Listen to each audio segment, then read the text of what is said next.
Hello കൂട്ടുകാരെ, ഞാൻ Sibi worries. ഞാനിന്ന് പറയാൻ പോണത് വേറെ ഒന്നുമല്ല, നമ്മുടെ ഇപ്പം നടന്നുകൊണ്ടിരിക്കുന്ന സംഭവങ്ങളൊക്കെ ഇല്ലേ, അതിനെക്കുറിച്ച് പറയാൻ വേണ്ടിയാണ്. നമ്മുടെ നാട് ശരിക്കും പറഞ്ഞൊരു വർഗീയ ലഹളയിലേക്കോ വർഗീയ കലാപത്തിലേക്കോ പോകാൻ ചാൻസ് കൂടുതലാണ്. അതിന് ഏറ്റവും കൂടുതൽ ഉത്തരവാദി നമ്മൾ തന്നെയാണ്. കാരണം മതം രാഷ്ട്രീയമായി ബന്ധപ്പെടുമ്പോഴൊക്കെ ഇങ്ങനത്തെ സംഭവങ്ങൾ സംഭവിക്കാറുണ്ട്. അതിന് ഉദാഹരണമാണ് ബെയ്റൂട്ടിൽ നടന്ന സ്ഫോടനം. അപ്പം ഞാൻ പറയണത് അതല്ല, നമ്മൾ വെറുതെ എന്തിനാണ് അങ്ങോട്ടും ഇങ്ങോട്ടും തല്ലുപിടിക്കണത്? അവർക്ക് അവരുടേതായ വിശ്വാസങ്ങളൊക്കെ ഉണ്ടാവും. ആ വിശ്വാസം നമ്മളൊന്ന് സമ്മതിച്ചു കൊടുത്താൽ മതി. അത് അവരുടെ വിശ്വാസമല്ലേ, അവരുടെ വിശ്വാസം അവർ എന്താണെന്ന് ചെയ്തോട്ടെ. നമ്മൾ നമ്മുടെ വിശ്വാസമായി മുന്നോട്ട് പോകുക. അവർ നമ്മുടെ വിശ്വാസത്തിലും ഇടപെടുന്നില്ല, നമ്മൾ അവരുടെ വിശ്വാസത്തിൽ ഇടപെടുന്നില്ല, നമ്മൾ ആരുടെ വിശ്വാസത്തിൽ ഇടപെടുന്നില്ല. അവരെങ്ങനെയാണെന്ന് വെച്ചാൽ പോയിക്കോട്ടെ.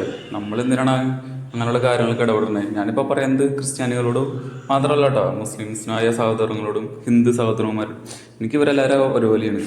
അപ്പം ഞാൻ പറയുന്നത് എല്ലാവരോടും ഇങ്ങനെ പറയണതാണ്, നിങ്ങൾ നിങ്ങളുടെ വിശ്വാസമായി മുന്നോട്ട് പോവുക. പക്ഷേ അതിൽ മറ്റൊരു മതം എന്ന് ഇടപെടുമ്പോഴാണ് ഇതുപോലത്തെ ഒരു ലഹളയും അല്ലെങ്കിൽ ഒച്ചപ്പാടും ബഹളവും ഒക്കെ ഉണ്ടാവുന്നത്. നമ്മുടെ എന്നിട്ട് മതസൗഹാർദ്ദമൊക്കെ എവിടെ പോയി ഇപ്പം? ഇതാണ് കേരളം.